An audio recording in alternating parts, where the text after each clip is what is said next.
Hi, everyone.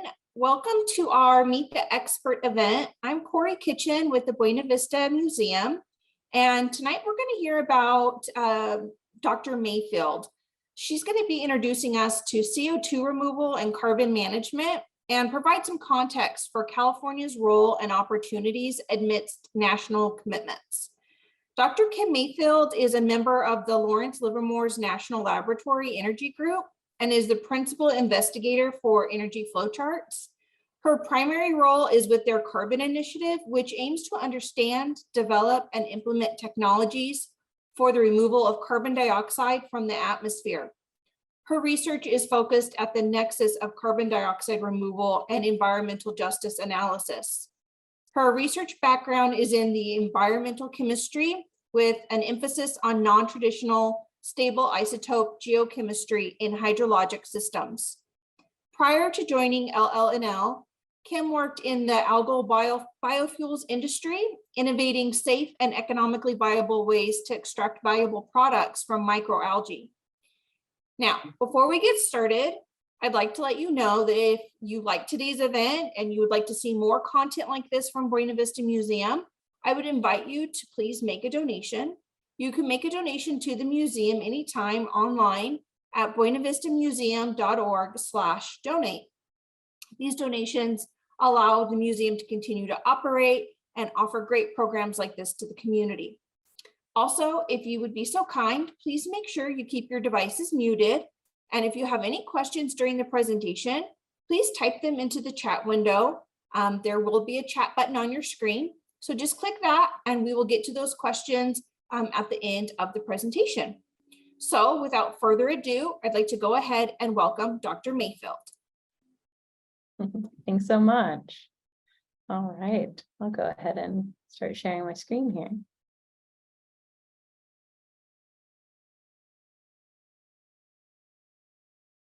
All right, look okay? Great, okay. Well, thank you everyone for coming to listen to me talk about CO2 removal, carbon management, and California's opportunities.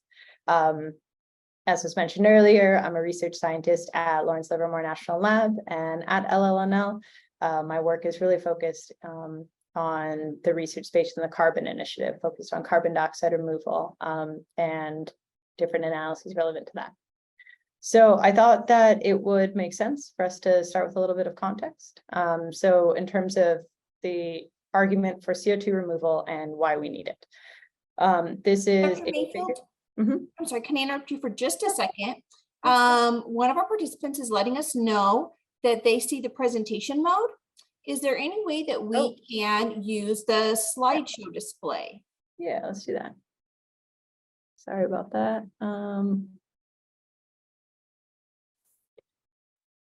We'll try it if it works. It'll work.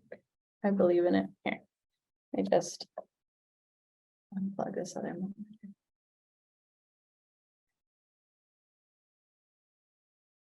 Now?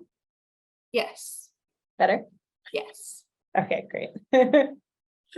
All right, so to get started, the case for CO2 removal and why we need it.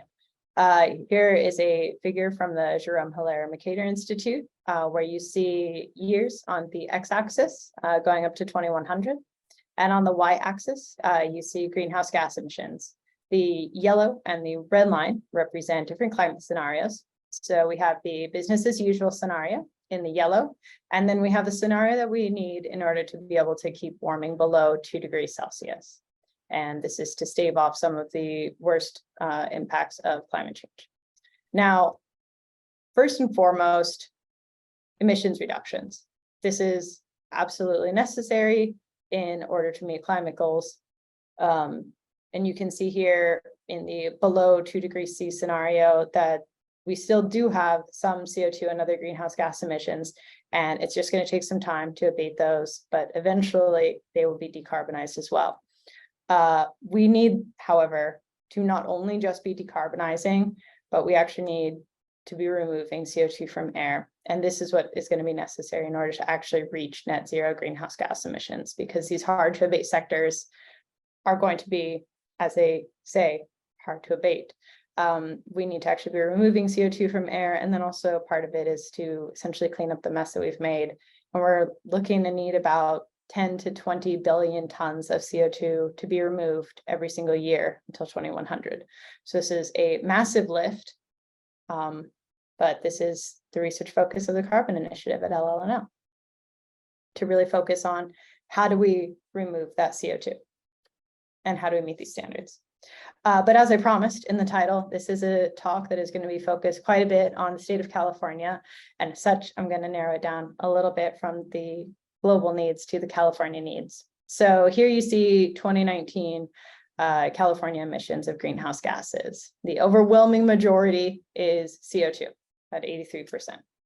Now, where the CO2 comes from a variety of different sources. So here's broken down just CO2 by sector. And you can see that transportation really does have an outsized impact on CO2. We all have heard plenty of talk about the California state government and trying to move to electrification or decarbonization of the transportation sector. Industries, trying to decarbonize those as well, electric power grids. I mean, these are happening, and they're happening in a very big way. And these are some of the different scenarios that we went through, that LLNL researchers went through in the permitting carbon capture and storage projects in California report. So these are scenarios for 2020, 2035, and 2045. This is including decarbonization as well as capturing CO2 from point sources and removing and sequestering those. We see there's going to be a very large impact from decarbonization of all of these different sectors, but carbon dioxide removal is still going to be part of this equation. We're going to need it to become net neutral by 2045, as the California government has said we will be. In fact, we're going to be needing to remove about 125 million tons of CO2 every single year. The good news is we can do it. So Lawrence Livermore National Lab scientists published a report only a couple of years ago on California's least cost path to 125 million tons of CO2 removal per year. This is CO2 that's going to be durably removed and stored. You can see this figure from the Getting to Neutral report, where on the x-axis you have million tons of CO2 per year, and on the y-axis you have the negative emission cost. So this is the dollars that you're going to spend to remove every ton of CO2. So I thought that for this talk, it would be helpful for us to walk through these different options and talk a little bit further about how this project is impacting the nation now. So we're going to begin with natural solutions. I think these are the ones that pretty much everybody has heard about. An example of this is forest thinning, just improve forest management. The idea here is really keeping our forests as sinks and not sources of CO2. That's the goal here. So when you thin a forest, the idea is that you're removing a lot of that fuel to reduce wildfire risk and wildfire severity. And this is a figure that I took from Cabello et al., published in 2020. This is a bivariate map where you can essentially look at the dark purple color, so where you have blue and red overlap, and looking at this as areas where you have a lot of opportunity for increased forest management that's actually going to be reducing wildfire risk, as well as prioritizing areas that are near to communities that could really benefit from this. And that's the exciting part about forest management, is that it is about keeping carbon dioxide out of the atmosphere and keeping our forests as carbon sinks, but it also comes with a swath of different community benefits, such as obviously protecting infrastructure, saving towns, but also air pollution. So the effects of forest fires do not just stay local, as I'm sure that you all in Bakersfield have experienced. There's air pollution and it does travel. And this can have damaging effects on respiratory systems. Next, we have another natural solution is soils. So for at Lawrence Livermore National Lab, we have an incredibly active soil science team here, and they have done lots of research in this space in terms of how to use soils to sequester more carbon down in the soils. But it also has the co-benefit of making a lot of these lands that have been essentially taken advantage of, making them healthier again. And so they found that in 10 years, soils absorb twice as much carbon with switchgrass planted on them compared to annual ryegrass. So the difference here is really being shallow rooted annuals comparing to deep rooted perennials. And that deep rooted part is really key, because a lot of that carbon isn't necessarily just the carbon that you see up above.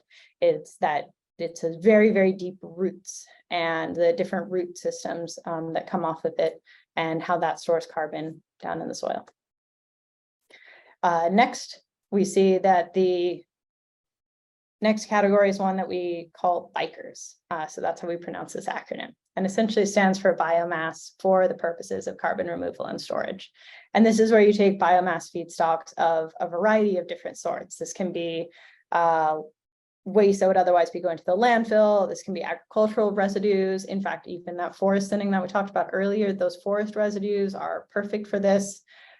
Taking any sort of these biomass feedstocks and putting them through a process. And at the end of the process, you get a CO2 stream. And usually there's some sort of co-product, for example, electricity. And the team at the lab took a look at this. They did some life cycle analysis and they found that the carbon value of forestry and agricultural waste just greatly exceeds the energy value. So burning a log versus all of the carbon that is stored in that log, you can essentially think of that log as having done all of the carbon capture for you, right, through photosynthesis over numerous years. If that log falls in the woods, it's going to decompose and that CO2 is going to be respired back up to the atmosphere. If you take that waste and instead put it through a process where you end up with a CO2 stream that can be durably stored, then this is going to essentially work in your favor toward removing that carbon dioxide. So you're keeping the carbon dioxide from going back into the atmosphere, and you keep that space for more trees to grow and continue to photosynthesize and capture the CO2 for you. Also, another waste stream that's important here is the carbon value of capturing gases that are resultant from digesting livestock manure. So when it comes to livestock such as cows and pigs, you do end up with a manure problem. So you have a lot of manure, and a lot of that manure does provide a lot of nutrients for farmers that need that for the silage, for example. However, with things like the low carbon fuel standard in the state of California, we've seen a growing number of people using anaerobic digestion or other similar technologies to produce biogas from that manure. And with that, one of the co-products is also a very pure CO2 stream. And the purity of the stream is really helpful in terms of keeping the cost of capturing that CO2 down. So you can actually capture that CO2 that's produced as a byproduct here. And another one, I promise this is my last waste stream. We have the carbon value of municipal solid waste. So this is waste that would otherwise be diverted to a landfill or in some cases removed for recycling. But the value of this in terms of just being a recycled material compared to the carbon value, now that so many people are really putting a price on carbon, there's quite a lot of value in its carbon, and being able to divert it from the landfills where otherwise it would be producing methane. This is another untapped area that has a lot of exploration in the field in terms of carbon dioxide removal potential. But all three of these different waste streams, I mean, this is just one example of a different, this is just one example of a biker's process where you're taking this waste stream and you're drying it and you're grinding it, and then you put it through a gasification process. And in the end, you end up with electricity or some other energy source and a very pure stream of CO2. So there's a suite of different biomasses that can be converted to energy and CO2. And we shouldn't feel limited. And there's tons of engineering in this space with a lot of exciting technologies coming out and a lot of companies really interested in doing this. But the question here is, what are we going to end up doing with that CO2? So we're going to get to that, because the next one that we're going to talk about here is direct air capture, also referred to as DAC. We consider this to be perhaps one of the more expensive ones. It's a quite new industry. There's about 2 plants operating in the entire world right now. But you could almost think of it as the most simplistic way of thinking about cleaning up our mess. So it's really just removing CO2 from the atmosphere, essentially with fans. You are reacting it with some solvent or sorbent, and then you are producing a clean stream of CO2. And then the CO2 from both the direct air capture as well as the bikers, it is going to need to go somewhere. With 20 billion tons of CO2 needing to be removed globally, a lot of people have calculated that approximately half of that is going to be able to find a market, perhaps. So think about, soda that you drink, for example. Those soda companies, they are buying CO2 from somebody. There is a market for it, but eventually, with how much we actually need to be removing, a lot of those markets are going to become overwhelmed. And this is where geologic carbon storage comes in. So CO2 from bikers and direct air capture is going to need to be stored in deep geology. So this is a figure. It's adapted from the Swiss Re Institute report in 2019. And you can see a lot of different carbon dioxide removal methods up there on the surface, and they are all working very hard to remove carbon dioxide. And then you see the bikers and the DAC facility coming together and injecting CO2 very, very deep underground. We are talking, over half a mile underground at least. And it's all dependent on geology. You cannot do this everywhere. You can only do it in certain types of basins. And this brings us to California. So this report was for the state of California, and as part of it, there was an assessment done to look at where removed CO2 could be stored underground. So CO2's properties are very similar to oil. Once you've condensed it all down, it can be stored in very similar places. The technology, people, and jobs are the same for both. So this is for the fossil fuel industry as well as the carbon management industry. So there's a lot of skill transferability between these different job sectors. And this really sets up California to be a potential leader in the space. As I'm sure that you all know, even far better than I do, Kern County is an energy county, and it has the skills and the workforce necessary to pull something like this off and really hit the ground running. And if you don't believe me, we're at the point in the talk where I thought that we could have a little bit of fun with this. I did ask a friend of mine to take a selfie. He switched from the petroleum industry over to the carbon management industry. And I have a selfie of him working, and I have it side by side with a Shutterstock photo of an oil and gas industry worker. So there are energy sector roles and skills that are transferable to carbon management. And the workforce is really an important resource that California has, and Kern County and Bakersfield specifically has in spades, which is why I feel so appreciative to be able to give this talk today. So kind of in summary here for the state of California, California is really poised to lead the way for our country. We have really the suite of carbon dioxide removal methods. We have forests in Northern California where that waste biomass can be converted to fuels and stored CO2. We have a very large agricultural core where you have a lot of agricultural waste that can be converted and have the CO2 stored from that. Kern County is certainly a center of excellence when it comes to CO2 storage for the oil and gas transition. And in the Salton Sea, we're working with another company looking at geothermal potential for direct air capture. So looking at renewable energy potential for this. And the rest of the country has certainly taken note. So the Getting to Neutral report really got quite a bit of people moving, and it has made a big difference when it comes to the direction that California has moved in the carbon dioxide removal space. And now the Department of Energy has hired Lawrence Livermore National Lab to conduct a national assessment. So think about the same assessment that was done for California, but on a national scale. Here's an example. It's called the Road to Removals Report. So this is a map for the entire nation for the opportunity for bikers. So that's a biomass for the purposes of carbon removal and storage that we discussed earlier. So where transportation cost is in the green, and then also local storage. So having geologic carbon storage where that biomass is, that's a very big plus when it comes to actually making the economics of the process work out, because trucking biomass and trucking CO2 are both very expensive. And if you can have waste biomass sitting right on top of world-class geology, this is going to bring your cost down quite a bit. So we would consider this an area of high opportunity. So across the entire nation, you can see that there are, spatially divergent areas of opportunity here.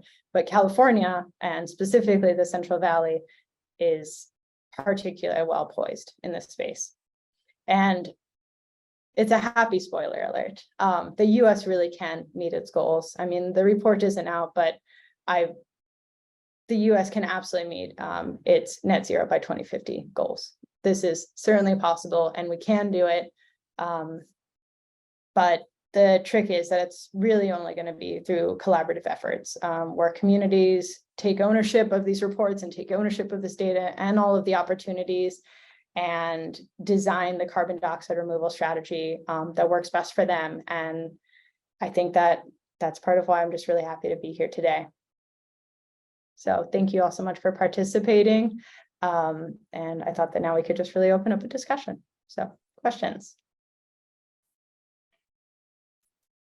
I'm going to go ahead and ask our participants to unmute. And if you guys have any questions, since we do have a smaller group, please just go ahead and ask your questions directly. Also, should I stop sharing my screen? You can if you'd like. It's up to you. Okay. Figure it's better if we all actually just have a chat. Yeah. Yeah, I'm at home. My daughter may run around in the background, No but I am gonna ask a question. So just in general, what do you see as the biggest maybe challenges or uncertainties in the geologic storage component? I mean, I work on earthquakes, so I'm interested in this idea of, well, we have induced seismicity when we inject water. CO2 is not water, but there's that concern in my mind. So what do you see as the challenges and uncertainties? Yes. So when it comes to challenges and uncertainties, I think that the Class 6 well application, they really make the people that are applying for these permits go through a pretty intensive risk assessment. But for induced seismicity, I know with things like fracking, a lot of that comes from the management of produced water, right? And for the injection of CO2, the idea is that you learn from other industries that perhaps didn't understand the lessons and perhaps manage that produced water differently. I think that that's going to be really key. And the other thing is that everybody is looking at every single project. And I mean, this is the time to get it right. I mean, being the very first, it's exciting. And the good news is that actually we have already stored about 14 million tons, I believe, of CO2 in the Decatur project in Illinois. So, I mean, it's been being stored underground for a very long time now. And yeah, the goal is just to really make sure and codify. So the belief in Class 6 and EPA scrutiny over this is large. Also, hello there. It's nice to see a young scientist. No worries, it's okay. She's very cute. Do we have any other questions? I guess I would just have a question about the carbon storage. In general, I think there've been a lot of successful pilot projects, but I mean, on the scale of like billions of tons, do you see a lot of promising sort of, new cases coming out that support, that scale of operation? Absolutely, I do, but also they haven't been operational yet, right? So these are all very early stage wells, right there, the Carbon Safe project. So that's who to look to when it comes to who's actually doing the well drilling. So the picture that I showed you in the talk, that's actually a friend working on a Carbon Safe well, and that one's over in New Mexico.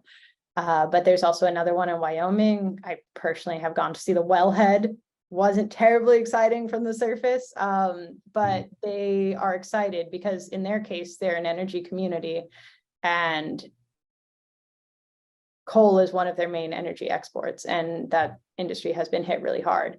But they also do have a lot of this favorable geology, and they're excited to be able to put together essentially a network of different carbon storage wells. And then a couple of states have also gotten primacy which means that the EPA has certified them as being able to approve those Class 6 well permits. And this really speeds along the process.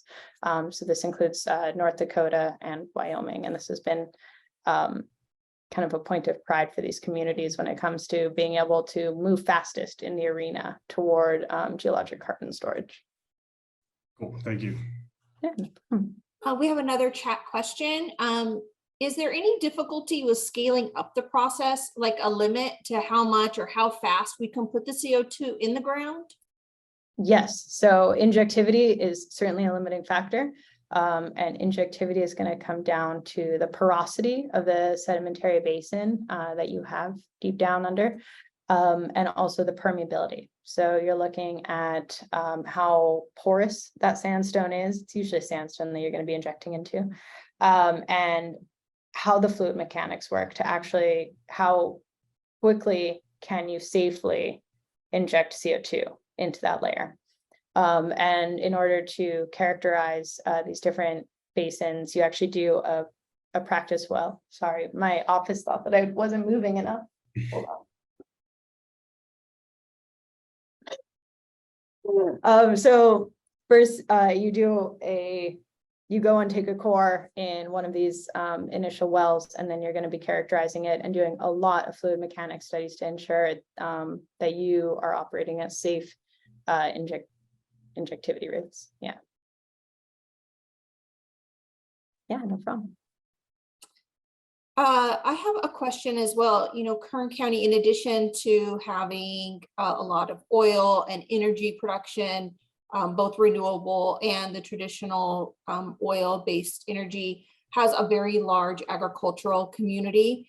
And I know that in some of your slides, you were showing like regionally what different areas could do. I know that Kern County has had some movement towards CO2 capture. I toured a couple of dairies that are working on that, and worked with a couple of renewable energy companies like MT Energy in the past to develop anaerobic digesters and things.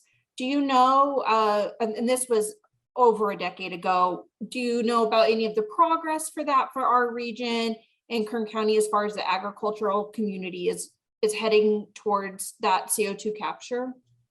So the truth is that I wish that I knew more people that were capturing CO2 from industries like the dairies in Bakersfield. This would be more of a, if you know somebody, I would love to go check it out. But there's certainly been a lot of push with the low carbon fuel standard. So I have a colleague that was working on a life cycle analysis project, and the collaborator that they were working with, it was in Southern California, and they were doing essentially biogas production for the low carbon fuel standard to sell on the market. And it was from an anaerobic digester. And so it's happening, people are doing it, but the CO2 capture on it, I am not personally aware of anybody doing it, but that doesn't mean people aren't, is how I'm going to say it. Okay, thank you so much for answering that. I'll send you some emails of people I know and you guys can talk. Yeah, would love to. In that same vein, I had a question more about the capture as well. So the storage seems to be mostly underground sequestration, but on your slide where you had the bar charts where it was, natural versus the waste and versus the direct air capture, that slide showed a good representation of sort of the cost and how much was the potential of each one. But I was wondering, in the scenario you have for California, would there be a balance of each of those methods? I was wondering, how you went about doing that. Yeah, so the optimization for that was based on cost. So natural solutions are cheap and they're fast to enact. So you can think of this as what people can do right now, which they are. CAL FIRE has been actively working in this field, trying to do a lot of increased forest management and then moving that timber. So it was optimized for cost is the short answer, but it's also optimized for how quickly can we get things up and running. And so the natural solutions are pretty fast. It doesn't take that long for a farmer to decide what is his worst producing field, plant the entire thing with switchgrass and have it monitored. And he could be doing that, she could be doing that within a year. So these are fast and they're relatively cheap to get going. But a lot of people do have issues with the durability of that carbon storage, right? So some people have thought of this as kind of the rent to buy model. So you're really renting a lot of that carbon storage capacity in the biosphere, while this geologic storage, eventually ending up industry, goes from nascency to actual mainstream practice. So that's kind of how the model was set up, is to do, it was optimized for cost, but then also really kind of striving for the quickest and cheapest to get online up to the industries that have a steeper learning curve. Okay, cool. Thank you. If anyone else has any questions, please feel free to let me know in the chat so that I can either read your question for you, or I can unmute you and you can ask your question directly.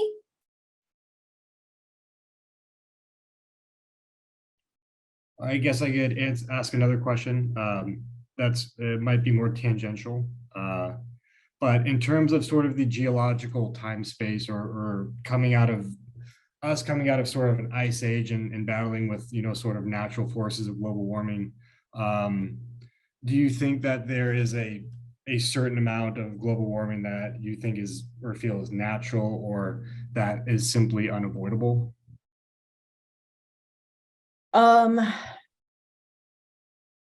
I would say that we have an outsized influence from human impacts when it comes to climate change, and that this is really the sector that we're tackling with carbon dioxide removal. Mhm. Yeah, but then there are, of course, a lot of different natural system feedbacks that are happening, things like melting permafrost and the release of methane there. It doesn't make me feel that things are not hopeful, and I think that actually we've found a lot of strengths in this industry. We understand the problems very well, and now it's just a matter of actually putting in the implementation. Okay. Do you see a lot of the costs for the implementation coming more from public sector or private sector, or is it more of a combination of funds? And how do you think that we're going to be able to financially achieve these goals that we're hopeful to achieve? And where do you think that those funds will come from? Yeah, so the private sector has certainly been the one that's kind of kicked this off, right? It's a lot of it has honestly come from some of these larger tech industries and banks, for example, that see this as an important sector that needed funding, and they took some of their investments and they put it toward carbon dioxide removal. So a lot of these things a lot of these technologies are at pilot scale, and they're taking early seed investments. I'm sure that if you open the news, you will see tons of different startups that are working in the space, and they're taking private money. So it's kind of been starting off as private funds. That's really who kicked off a lot of this industry. But also the Department of Energy now has just been incredibly strengthened for public funding in this area. So the Department of Energy, as part of the Bipartisan Infrastructure Act, received quite a bit of money to grant toward communities when it comes to not just carbon dioxide removal, but truly everything in the decarbonization space: renewable energy, carbon dioxide removal, monitoring, all different kinds of impacts that come with both of these. So it's been a mixture of public and private sector. Yeah. Wonderful. Do we have any other questions tonight? What was the favorite thing that you did at your job this past year in 2022? Something that I actually didn't talk about in the slides. So thank you so much for this question. One of the favorite things that I have been working on is a type of carbon dioxide removal method that was not mentioned, only because it is in its nascency. So putting it into a public facing slide is a little bit premature, but it's enhanced silicate weathering. And so we've been working in an abandoned mine in King City, California, looking at taking leftover mine waste and reacting it with the atmosphere. Think about a person on a John Deere tractor trailer tilling mine waste and essentially fluffing up this mine waste to let it react with the atmosphere and take the CO2 from the atmosphere and the calcium or the magnesium from the rocks, react them together to make just a carbonate rock, and then you can measure it on site. It's really low tech, it's fun, we're in the field, and we've been getting some exciting preliminary results. So I'm looking forward to moving forward with that project for the rest of the year as well. Cool. You send that up to Butte, Montana when you're done with it. Wonderful. I'm sure that you guys got some leftover mines up there too. Oh, yeah. We have one chat question. And also, Matt, that was a great question. I love that you asked. I love to hear about people's favorite parts of their job. So that is a great question. Thank you for asking it. Our chat team here has a question that they were a little bit late to the seminar, so they may have missed a little bit of information. Some community members have questions about the risk of carbon management technology, and can you comment on that? Absolutely. So the Department of Energy has made it incredibly clear through the Justice 40 initiative, with 40% of all Department of Energy funds, which are critical to carbon dioxide removal projects, 40% of it, they have dictated will be going to communities. And the only way that somebody is going to be getting a DOE FOA funded, a DOE project funded, is if they bring in communities and bring them in early on. And this is critical to the success of the project because it's really people that actually live near it that give the social license for a project to operate. So the Department of Energy has said that that is now codified in your project proposal. So a lot of people do have concerns, and I think that the important thing is to bring people in early and to really hear what matters to them and try to come to a compromise and try to come to a solution, because the point of all of these major investments is not to repeat any mistakes of the past, but really to bring up everybody. If we're doing this massive an infrastructure investment, it needs to be beneficial for all involved. So yeah. Early engagement. I think that's important.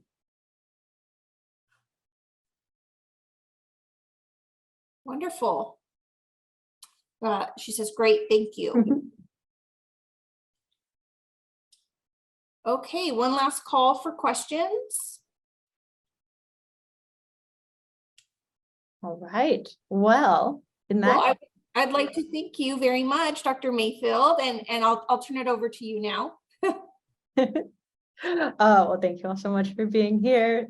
Thanks for letting me share in your dinner time. And yeah. Thank you, Dr. Mayfield, for your time today and for sharing the knowledge with us. The museum would love to have you back again at another time to discuss other advancements in your work. Before we go, I'd like to just mention again that today's presentation by Dr. Mayfield will be available on our website within the next few days. So if you didn't catch it all, or if you want to rewatch it or share it with a friend, you can visit our website and review tonight's meeting and discussion. You can also make a donation to the Buena Vista Natural History Museum by going to buenavistamuseum.org/donate. We are a nonprofit entity, and your generosity is what makes events like this possible. Thank you again, everyone, for coming, and please keep an eye on the website for our next Meet the Expert event and other awesome events that are so informative like this one. Thank you again, everyone. Have a nice evening. Thank you all. Have a good evening. Bye.